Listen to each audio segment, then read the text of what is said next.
Pwedeng iba ang maging resulta ng mais sa blood sugar ko at pwede ring mag-iba ang resulta ng mais sa blood sugar mo. Kahapon, tinest natin ang yellow corn, isang buong ganito sa ating blood sugar at walang nangyaring spike.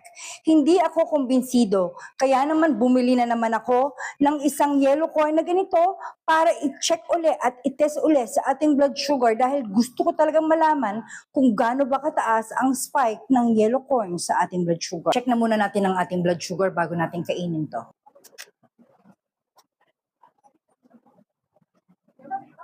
108 as of 11 o'clock a.m. Kakainin lang muna natin to and then babalik tayo after an hour para makita kung ano ang magiging spike ng yellow corn sa ating blood sugar. Mas malaki na to kaysa sa kahapon.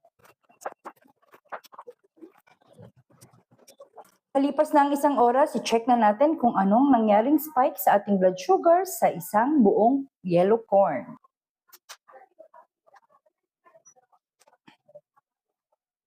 $140 as of 12:19 p.m. Balik ulit tayo after an hour para makita kung patuloy bang tataas ang ating blood sugar o bababa na sa ika-second hour. Lumipas na ang ikalawang oras matapos natin kainin yung yellow corn natin kanina. I-check na natin kung tumaas pa ba ang ating blood sugar o bumaba na.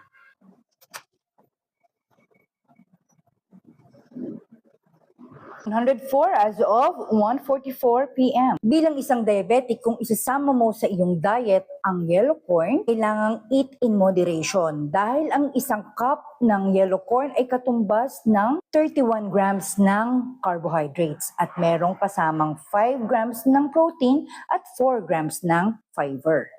Ang yellow corn ay merong impact sa ating blood sugar, kaya kailangan ay eat in moderation. May binibigay na benepisyo ang yellow corn para sa ating mga mata, na siyang tumutulong na pwede tayong i-prevent sa risk ng magkaroon ng katarata. Which is yan ang nangyayari sa mga komplikasyon ng mga diabetic. Maganda rin ang benepisyo ng mais para sa ating heart health. Kakatulong siyang mag-lower ng ating kolesterol at makapag-reduce ng risk ng heart disease na siyang nagiging common complication sa ating mga diabetic. Kaya hindi na masama ang kumain ng mais basta portion-portion lang. Huwag yung isang buo para hindi naman mag-spike ang ating blood sugar. Pagdating sa mais, iba-iba ang magiging resulta ng ating mga blood sugar. Pwedeng iba ang maging resulta ng mais sa blood sugar ko at pwede ring mag-iba ang resulta ng mais sa blood sugar mo.